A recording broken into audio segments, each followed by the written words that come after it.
आम्ही 11 जागा फक्त काही टक्क्यांनी हरल्याचा दावा देवेंद्र फडणवीसांनी केलाय। दुसरीकडे शरद पवार गटाचं म्हणणं आहे की त्यांच्या 9 जागांवर तुतारी आणि पिपाणीच्या वादामध्ये लीड मध्ये घट झालेली। असं आहे की पिपाणी ह्या चिन्हांनी आमची खूप मतं खाल्ली।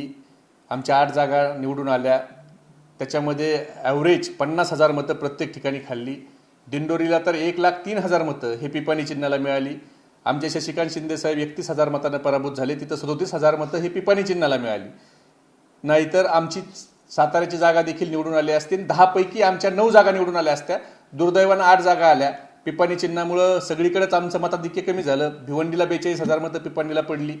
आणि देवेंद्र फडणवीस जे त्यांच्या पराभवाचं लपवण्याचा जो केविलवाना प्रयत्न करतायत, तर त्यांच्या जागा किती टक्क्यांनी कमी झाल्या ह्या बघण्यापेक्षा देवेंद्र फडणवीसांनी हे बघावं की ह्या लोकसभेच्या निवडणुकीत सत्तेचा त्यांनी किती वापर केला।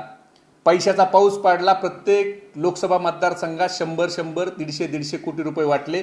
अगदी मतदानाच्या दिवशी बूथवर पैसे वाटले जात होते पोलिसांच्या समक्ष।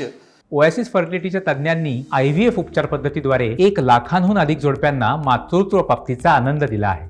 मोफत अपॉइंटमेंट बुक करण्यासाठी आजच संपर्क साधा। कोणत्या बूथवर कोण अधिकारी पाहिजे हे ठरवून घेतलं जात होतं।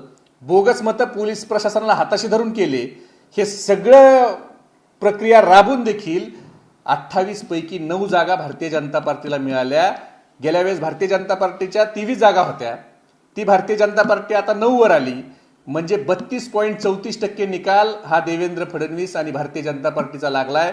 35% आत जर आपण गेलो तर आपण नापास म्हणून आपला निकाल येतो। तसं भारतीय जनता पार्टीची सत्ता, अहंकार, मस्ती ही महाराष्ट्राच्या जनतेने नापास केलेली आहे।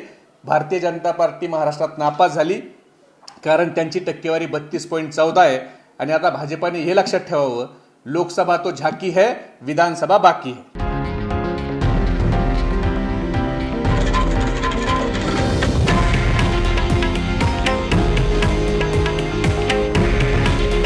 हे आहे देशातील नंबर 1 न्यूज नेटवर्क आणि आपण पाहत आहात TV9 मराठी। काळजी तुमची, हित महाराष्ट्राचं।